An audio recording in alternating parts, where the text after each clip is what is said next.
ఆంధ్రప్రదేశ్‌కు ఇదొక చారిత్రాత్మక రోజు. ముందుగా ఒక విషయం స్పష్టంగా చెప్పాలి.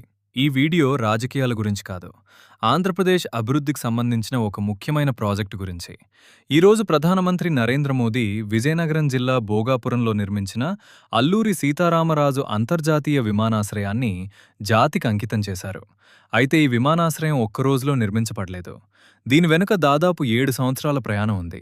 2019 ఫిబ్రవరి 14న అప్పటి ముఖ్యమంత్రి నారా చంద్రబాబు నాయుడు ఈ ప్రాజెక్టుకు తొలి శంకుస్థాపన చేశారు. ఆ తర్వాత ప్రభుత్వం మారిన అనంతరం 2023 మే 3న అప్పటి ముఖ్యమంత్రి వైఎస్ జగన్మోహన్ రెడ్డి మరోసారి శంకుస్థాపన చేసి ప్రాజెక్టును ముందుకు తీసుకెళ్లారు. అనంతరం 2023 నవంబర్లో నిర్మాణ పనులు అధికారికంగా ప్రారంభమయ్యాయి. కాబట్టి భోగాపురం అంతర్జాతీయ విమానాశ్రయం ఏ ఒక్క నాయకుడి లేదా ఏ ఒక్క ప్రభుత్వం విజయం మాత్రమే కాదు.